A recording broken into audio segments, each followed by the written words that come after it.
On the warm spring day, Rory Buchanan died. His friend, a beautiful young black gay man, lay down on the ground outside of the funeral home and let out a gut-wrenching scream. He laid down on the ground, rolled back and forth as he cried. He did what we all felt, but didn't have the courage to do, expressed in his actions battle fatigue, weariness of a young community that had lost so many of its own. This might have been 1 month before we lost poet Donald Woods, and members of a black, lesbian, and gay community poured into a packed church, hot, humid, with no outlet. Poet Asado Saint stood more than 6'5" in heels, but on that day he wore a man's suit and performed an act of exorcism and protest when he assailed the pulpit, took over, said Donald Woods did not die of heart failure. He died of AIDS, and he was a proud black gay man. If you agree with me, stand up. And so today, Whitney Houston is gone.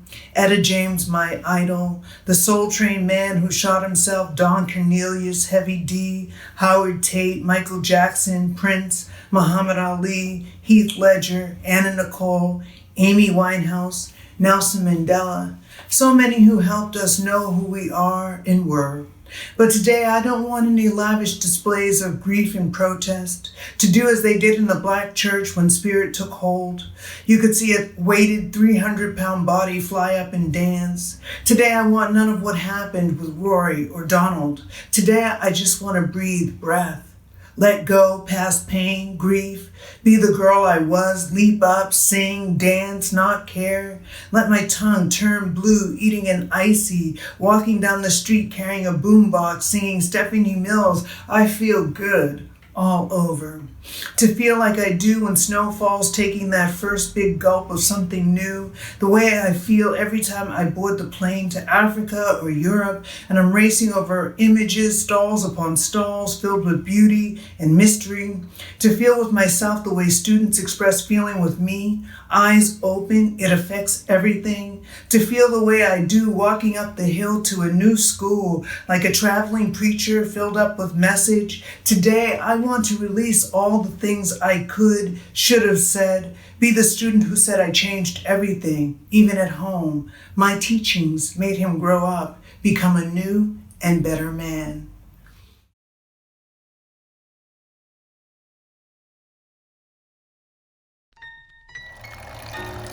Instead, come steer the ink blue dust with me. Come steer it with me till it's thick enough to rub into our skins. Massage into our thirsty pores and follicles, so that distant stars might see themselves reflected in our shiny new blackness. And the planets too, and the galaxies, where our new names await us in full bloom. With their succulence, the taste of victory will dribble down the sides of our mouths, sweet juice that will cause us to be high with liberation when we announce our new names. It's another day that the Lord has blessed us. It's another day. He's been kind and merciful. Somebody didn't get up this morning. We ought to thank him without groaning, for it's another day he's blessed us to see.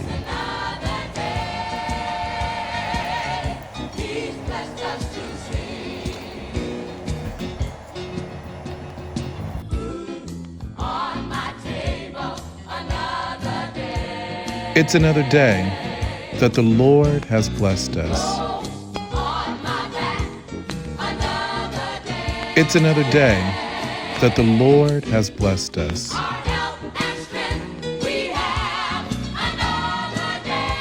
It's another day that the Lord has blessed us.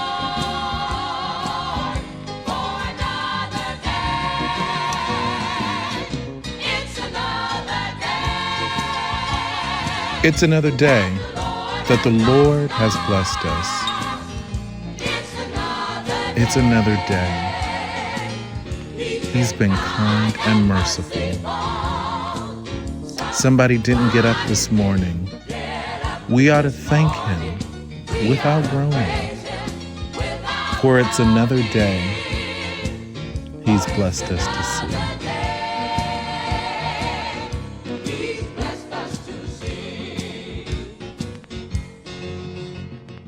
If something must die, then let our masks die, darling. Donate them to the Smithsonian. Auction them at Sotheby's. Immerse them in a jar of piss. But do not pass them on to another soul, knowing full well of their uselessness.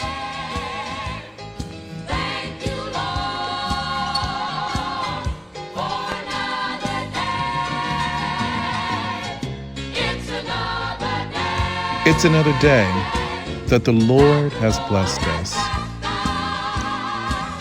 It's another day He's been kind and merciful. Somebody didn't get up this morning. We ought to thank Him without groaning, for it's another day He's blessed us to see.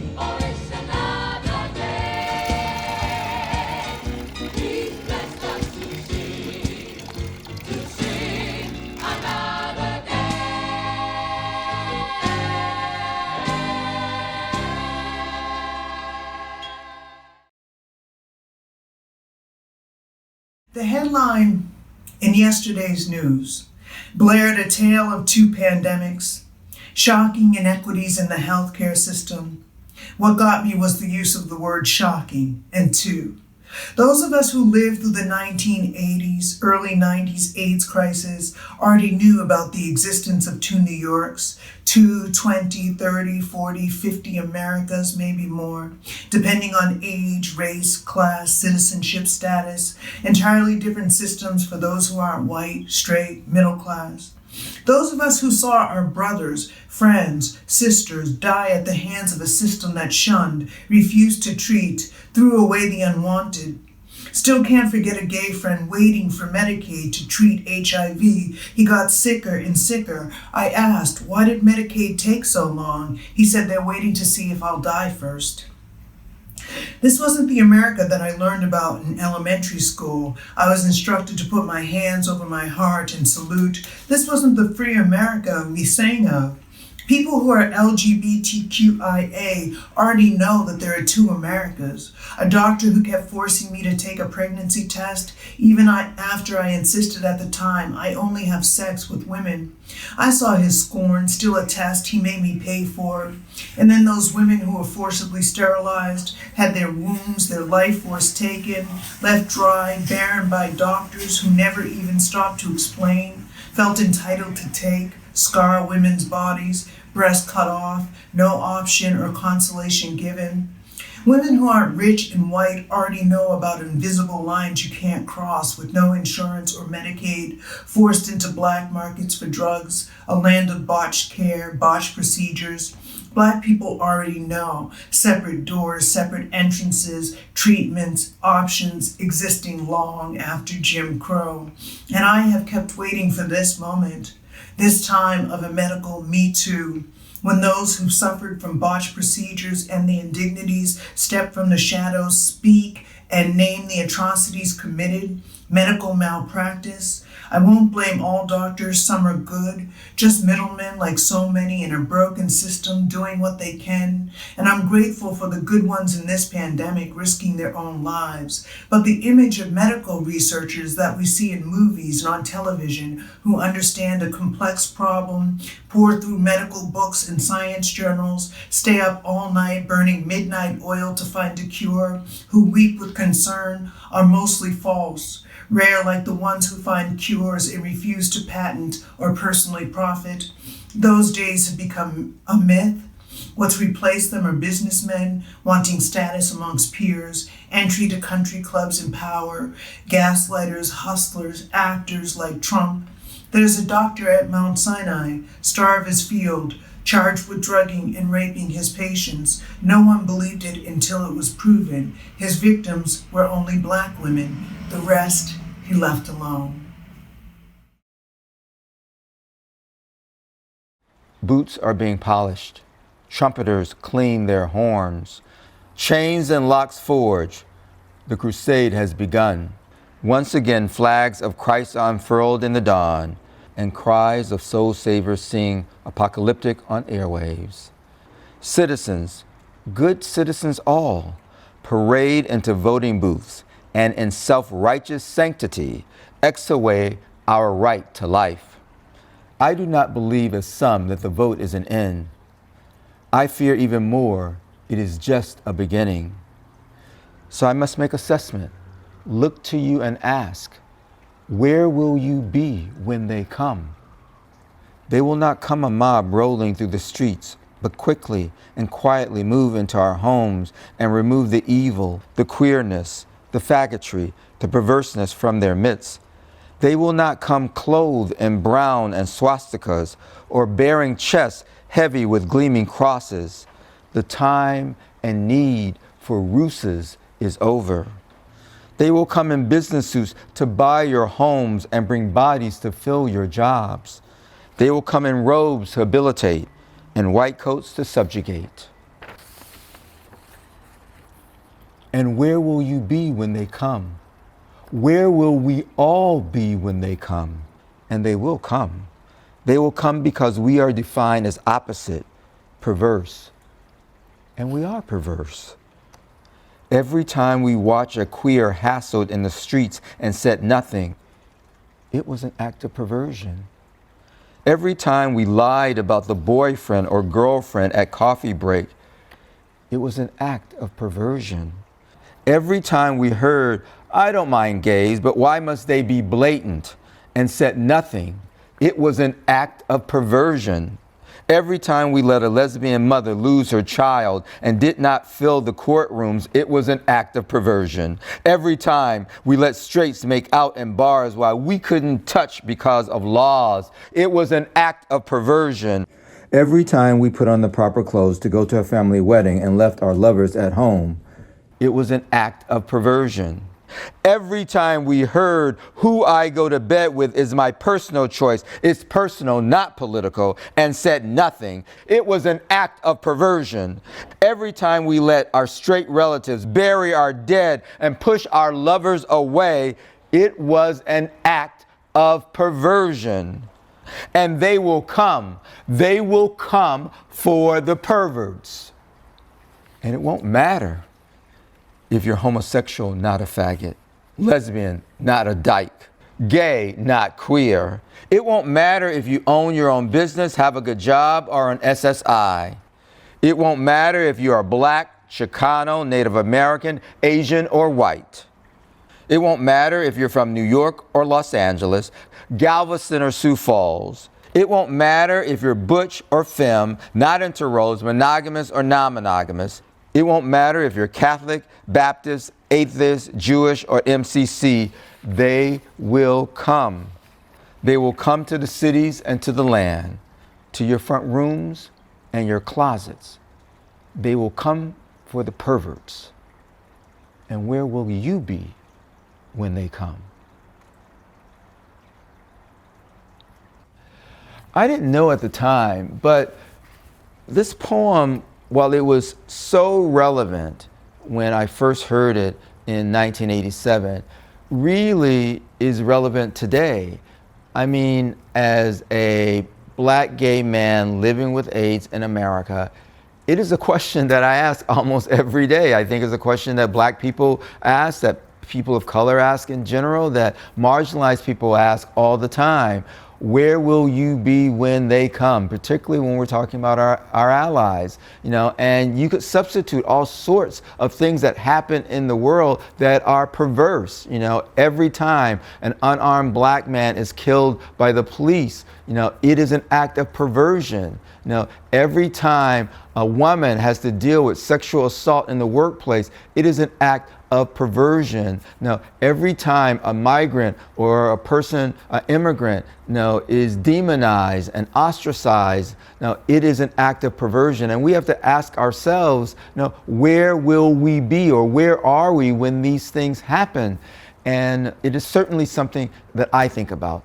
I think about it when I think about my friends. I think about it when I think about my lived experience, and particularly that junction of race and sexual orientation and now various stages of health issues. I think about it when I think about the path traveled by my parents and the path that will be traveled by my nephews and nieces and their lives. I think it is something that each of us need to ask ourselves, particularly at this point in time, as we talk about Black Lives Matter, as we talk about trying to move to a more perfect union, as we talk about the challenges and the damage that's being done to our democracy and the vulnerability and the fissures that have been exposed around our democracy given our current political climate, that at some point we have to show up.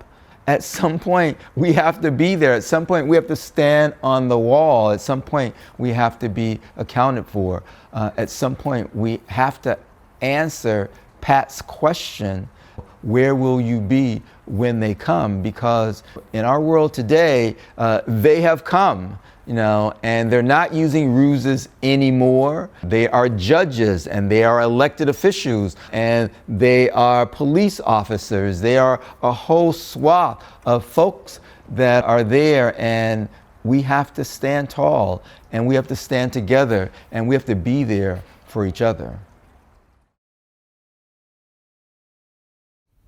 I was trying to think of what it means. Why I keep painting and posting flowers and trees in the pandemic. I know they're beautiful and they assert amidst any chaos and confusion life on the planet. Every spring, despite climate change, every natural disaster, purple crocus push up out of the ground determined. I'm fascinated by their colors, striped, purple, violet, and white, red, blue, and yellow. I love that some humans place wire nets over them to protect their growth, so they don't get trampled on. I sometimes think of Brooklyn streets as fashion runways, all the flowers modeled for humans trying to look their best in various poses, showing off their blooms, each trying to outdo the other with fabulousness, like Black women on Easter wearing an array of hats. I love pink, purple, magenta, magnolia blossoms, how each bulb occupies a separate branch, looking and pointing to the sky like an elegant candelabra. I love the daffodils' red, orange, yellow faces, and one daffodil that I pass each day pushes its neck through an opening in a metal garden gate. I identify with how it breaks apart, stands separate, as if refusing confines of a cell. I struggle to understand what this all means, why I cling to flowers. When the newsfeed reports COVID-19 death after death and fear, they say the pandemic most affects Black people, migrant workers, and poor brown people globally, the aged and those with underlying conditions. And your friends are still dying from AIDS, even when you thought and hoped and prayed the worst was over. They say the next 2 weeks will be the pandemic's greatest peak in America. People are yelling and fighting in grocery stores, on the street.